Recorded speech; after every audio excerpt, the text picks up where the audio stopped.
will study about the sole of the foot. We have the dissected specimens of the left lower limb. Skin over the sole of the foot, it is very thick, and regarding the cutaneous nerve supply over the plantar surface of the sole, we can see from this diagram, the whole of the skin over the plantar surface, it is supplied by various branches of the tibial nerve except for the medial border where it is supplied by the saphenous nerve, a branch from the femoral nerve. Now the various branches which are supplying the plantar surface of sole, they are first the anterior and the medial part of the sole, it is supplied by medial plantar branch of the tibial nerve. This medial plantar nerve, it will also supply the skin over the plantar surface of medial 3.5 toes. The lateral part of the sole of the foot, it will be supplied by the lateral branches of the tibial nerve, and these lateral plantar nerve, they will also supply the plantar surface of the lateral 1.5 toe. The medial and the lateral borders of the sole, the medial border, it is supplied by the saphenous nerve, a branch from the femoral nerve, and the lateral border, it is supplied by the sural nerve, a branch from the tibial nerve. But the heel over the sole, it is supplied by the medial calcaneal branches of the tibial nerve. So various branches of the tibial nerve, they will supply the sole except at the medial border where it is supplied by saphenous branch of the femoral nerve. Regarding the dermatomes over the sole of the foot, the medial part of the sole of the foot, it is supplied by the L5 segment, and rest of the heel and the lateral part of the sole, it is by the S1 segment of the spinal cord. Except over a part of the medial border, it will be by the L4 segment of the spinal cord. So the dermatomes, they can be marked as mainly by the L5 and S1, except near the medial border by the L4 dermatome.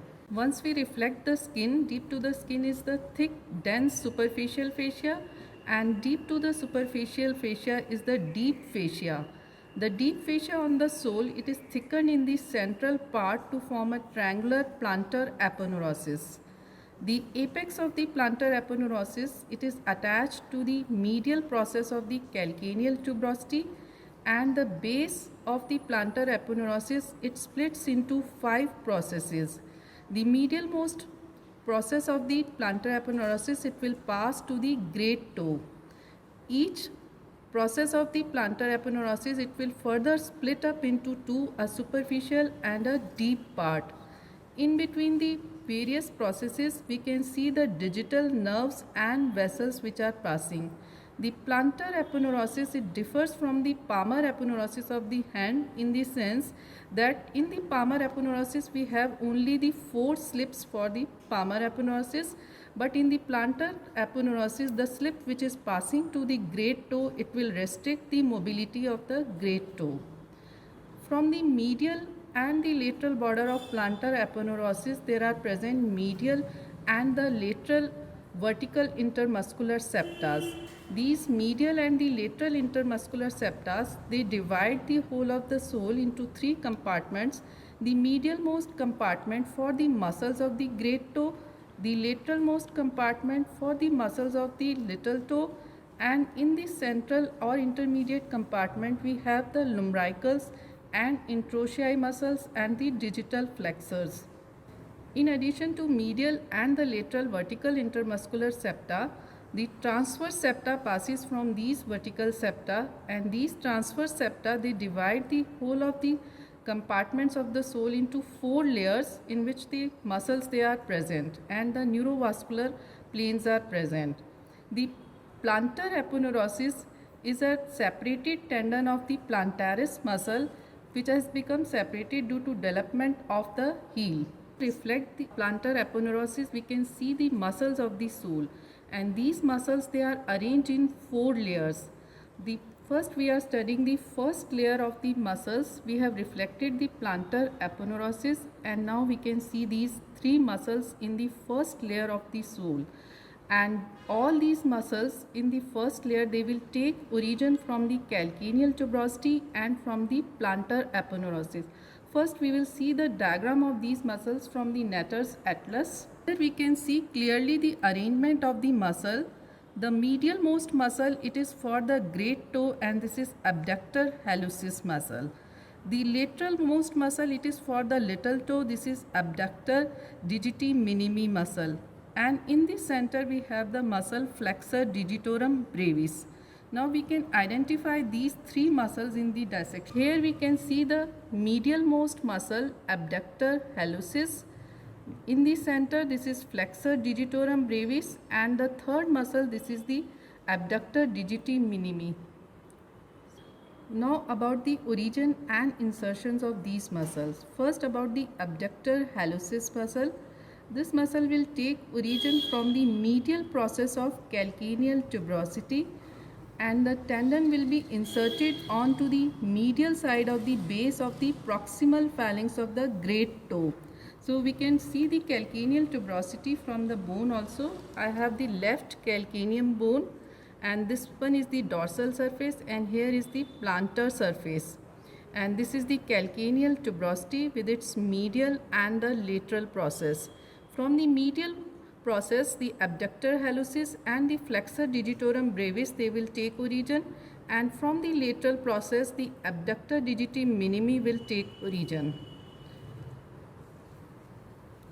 Now the second muscle, the flexor digitorum brevis, origin is from the medial process of calcaneal tuberosity, and tendon of flexor digitorum brevis, it will divide into 4, and each tendon will again divide into two slips, and these two slips, they will enclose the tendon of flexor digitorum longus in between them. The flexor digitorum brevis, it is equivalent to the flexor digitorum superficialis muscle of the hand.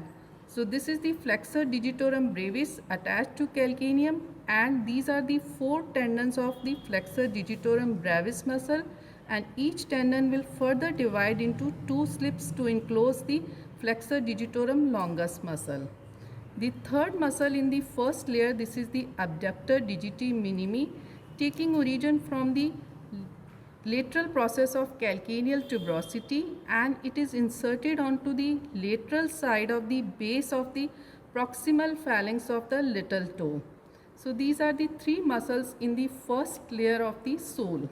So once we reflect the first layer of muscles, in between the first and second layer of muscles lies the first neurovascular plane of the sole, and this neurovascular plane, it is formed by the medial plantar nerve and medial plantar artery and vein, and also by the lateral plantar nerve and lateral plantar artery. Both the medial and the lateral plantar nerve, they are branches from the tibial nerve, while the medial and the lateral plantar arteries, they are branches from the posterior tibial artery. We will study the distribution of these in the last part of this video. First, we will identify the muscles in the second layer of the sole. In the second layer of muscles, we have the long flexor tendons which are passing from the back of the leg. The first tendon, which is from the back of the leg, for the great toe, it is the flexor hallucis longus.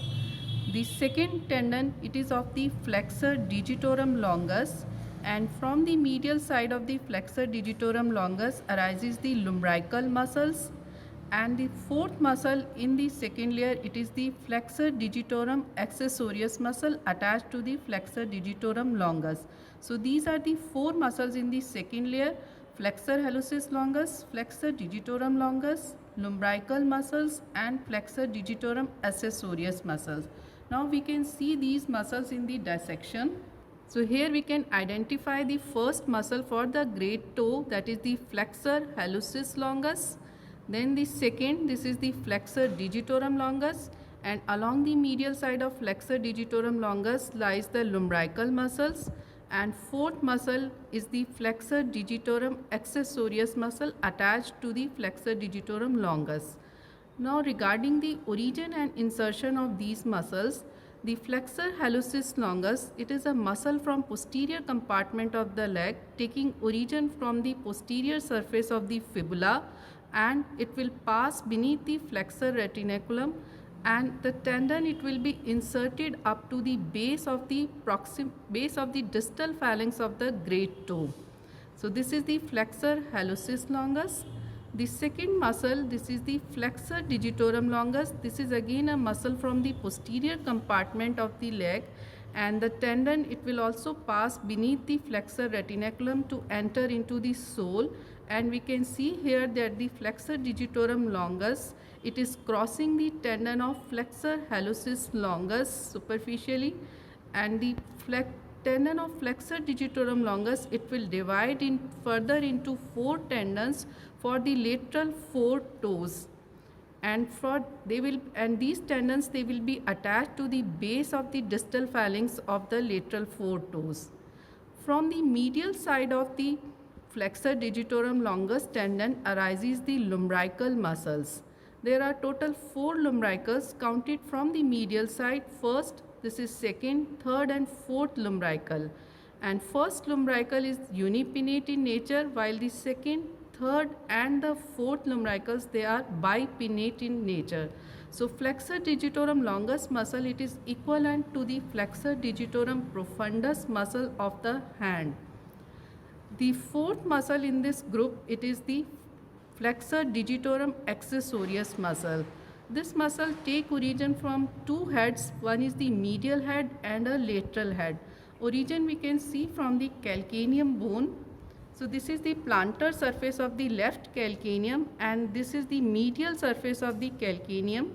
The medial head of the flexor digitorum accessorius, it will take origin from the medial surface of the calcaneum, while the lateral head, it will take origin from the lateral process of calcaneal tuberosity, and both the heads, they will join and they will be inserted onto the lateral side of the tendon of flexor digitorum longus muscle. And on the calcaneum bone, another feature we can see here, this is the sustentaculum tali, and on the plantar surface of sustentaculum tali, there is a groove for the tendon of flexor hallucis longus muscle. Regarding the insertion and action of lumbrical muscles, all the lumbricals, they are inserted onto the dorsal digital expansion. And action of lumbrical muscles, they will cause plantar flexion at metatarsophalangeal joint and dorsiflexion at the interphalangeal joint. So this was the second layer of muscles where there are all the long flexors are present. Now we move on to the third layer of muscles, where we can see the short flexors which are confined to the metatarsal regions. And in this region we will first see the diagram from the atlas. First muscle on the medial side, it is the flexor hallucis brevis muscle, a short muscle. The second in the center part, it is the adductor hallucis, having an oblique and transverse head. The third muscle of this group, it is for the little toe, that is the flexor digiti minimi brevis muscle. Now we can see these 3 muscles in the dissection. First, from the medial side, this is the flexor hallucis brevis. Second muscle, adductor hallucis, and third, this is the flexor digiti minimi brevis muscle. Now origin and insertion of these muscles. First, about the flexor hallucis brevis muscle. The origin of flexor hallucis brevis, it is having a Y-shaped attachment, a medial and a lateral limb of the Y. The medial limb of the Y, it is attached to the tendon of tibialis posterior muscle. The lateral limb of the Y-shaped attachment, it is to the plantar surface of the cuboid bone. The flexor hallucis brevis muscle, it will also end up into 2 parts, a medial and a lateral part. And both the parts, they are attached on either side of the base of the proximal phalanx of the great toe. And each of the part, there is present a sesamoid bone. Next muscle in this group, it is the adductor hallucis muscle, equivalent to the adductor pollicis of the thumb in hand. The adductor hallucis muscle, it is having an oblique and a transverse head. The oblique head of adductor hallucis, it will take origin from the base of second, third and fourth metatarsal bones, while the transverse head, it will take origin from the deep metatarsophalangeal ligament. And both the heads, they will join and they will be inserted onto the lateral side of the base of proximal phalanx of the great toe. The third muscle in this group, this is the flexor digiti minimi brevis. It will take origin from the base of fifth metatarsal and insertion will be onto the lateral side of the base of proximal phalanx of little toe. So these are the three muscles in the third layer from medial to lateral side: flexor hallucis brevis, adductor hallucis, and third is the flexor digiti minimi brevis muscle.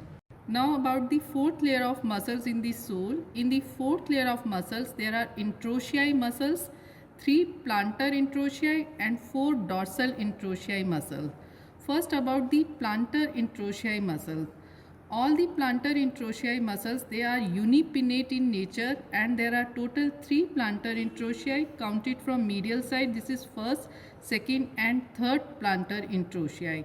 And movements in the toe in foot, they are considered in relation to the second metatarsal bone.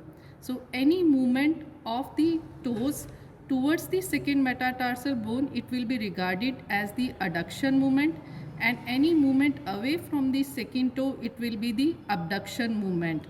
And movement of the second toe in any direction, it will be regarded as the abduction. And function of plantar interossei, they will cause the adduction of the toes, and since the second movement of second toe in any direction, it is called as abduction, so there will be no plantar interossei attached to the second metatarsal bone. And for the first toe, we have the single muscle, that is the adductor hallucis muscle in the third layer, which will cause the function of adduction of the great toe. So these are the 3 plantar interossei and their function, and we can see now these plantar interossei in the dissection also. So here in the dissection we can see these 3 plantar interossei from medial to lateral side. This is the first, then second and the third plantar interossei. All are unipinnate in nature. Now about the dorsal interossei muscles. There are total 4 dorsal interossei counted from medial side: first, second, third and fourth dorsal interossei. Since the movement of the second toe in any direction, it is the abduction, so there are 2 dorsal interossei attached to the second metatarsal bone, and all the dorsal interossei, they are bipinnate in nature as compared to the plantar interossei, which are all unipinnate in nature. So now we can see in the dissection the dorsal interossei muscle. This is the right foot. So here we can see this first dorsal interossei, second dorsal interossei, both are attached to the second metatarsal bone. This is third and the fourth dorsal interossei. All the plantar and the dorsal interossei, they are inserted onto the dorsal digital expansion. Regarding the vessels and the nerves in the various muscles of the sole, so first we can identify here, this is the medial plantar nerve and the medial plantar artery, and this is the lateral plantar nerve and the lateral plantar artery. The medial plantar artery, it is lying medial to the medial plantar nerve, while the lateral plantar artery, it is lying lateral to the lateral plantar nerve. So both the nerves, they are lying in between the 2 arteries. The medial and the lateral plantar arteries, they are the branches from the posterior tibial artery, while the medial and the lateral plantar nerve, they are branches from the tibial nerve. The first neurovascular plane in the sole, it is lying between the first and the second layer of muscles, but the deep branches of the lateral plantar nerve and the lateral plantar artery, which is forming the plantar arch, it is lying between the third and the fourth layer of muscles of the sole. So first neurovascular plane in the sole, it is between the first and second layer, while the second neurovascular plane, it is between the third and fourth layer of muscles of the sole. Now regarding the distribution of the medial plantar nerve. The medial plantar nerve, it is the larger terminal branch of the tibial nerve. The course of the medial plantar nerve is, here we can see that the medial plantar nerve, it is accompanied by the medial plantar artery on its medial side. The nerve, it runs first deep to the abductor hallucis muscle, and then it runs forward between the abductor hallucis and the flexor digitorum brevis muscle. The nerve it terminates by dividing into one proper plantar digital and three common plantar digital nerves. Now the various muscles and the part of the skin which are supplied by the medial plantar nerve are near its origin. The medial plantar nerve it will supply the abductor hallucis and the flexor digitorum brevis muscle of the first layer of the sole. Then it gives branches to the medial side of the skin, and the proper plantar digital nerve from the medial plantar nerve it will supply the flexor hallucis brevis muscle, and also it will supply the skin on the medial side of the great toe. The three common plantar digital nerve, they each will divide into two proper plantar digital nerves. And these proper plantar digital nerves, they will supply the skin on the adjacent side of the medial 3.5 toes. And the first common plantar digital nerve, it will also supply the first lumbrical muscle. The plantar digital nerve from the medial plantar nerve, they will also give up dorsal digital branches which will supply the skin on around the nail bed on the dorsum of the foot. So the medial plantar nerve in total, it supplies four muscles: the abductor hallucis, flexor digitorum brevis, flexor hallucis brevis, and the first lumbrical muscle. And cutaneous part which is being supplied by medial plantar nerve, as we can see in the second diagram, it will supply the skin on the anterior and the medial part of the sole, and also the plantar surface of medial 3.5 digits, and by its dorsal digital branches it will also supply the skin around the nail bed. So the medial plantar nerve it is equivalent in its distribution to the median nerve of the hand. Now about the lateral plantar nerve. Lateral plantar nerve is the smaller branch of the tibial nerve. The course of the lateral plantar nerve is, here we can see that the lateral plantar nerve it is accompanied by the lateral plantar artery on its lateral side.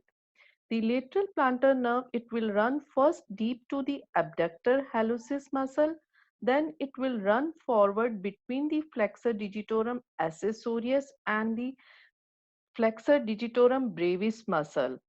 The nerve it will further run forward on the lateral side of the sole of the foot, and near the base of fifth metatarsal bone it will divide into a superficial and a deep branch. The deep branch of the lateral plantar nerve it will run in the concavity formed by the plantar arch, which is a continuation from the lateral plantar artery. So the course of the lateral plantar nerve it is similar to the ulnar nerve of the hand. Now the distribution of the lateral plantar nerve to various muscles and skin will be as near its origin. From the trunk of the lateral plantar nerve, the two muscles which are supplied, they are the abductor digiti minimi and the flexor digitorum accessorius muscle. Then the nerve runs forward, giving cutaneous branches to the lateral side of the sole of the foot. Now the superficial branch of the lateral plantar nerve, it further divides into a lateral and a medial branch. The lateral branch, it will supply the muscles flexor digiti minimi brevis muscle and the interossei muscles which are present in the fourth intermetatarsal space. And the two interossei in this fourth space, they are the third plantar interossei and the fourth dorsal interossei. The lateral terminal branch, it will also supply the skin on the lateral side of the little toe. The medial branch from this superficial branch, it will divide into the plantar digital nerves which will supply the skin on the adjacent side of the fourth and the fifth toe.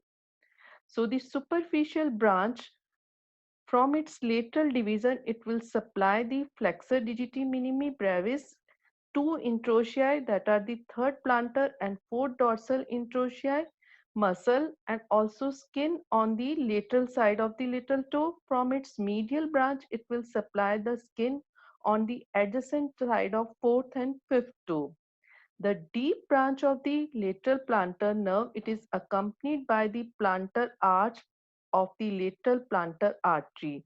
This deep branch, it will supply the dorsal and the plantar interossei, and the dorsal interossei which are being supplied by deep branch, they are the first, second and the third dorsal interossei, and the plantar interossei, first and the second plantar interossei, they will be supplied by the deep branch of the lateral plantar nerve.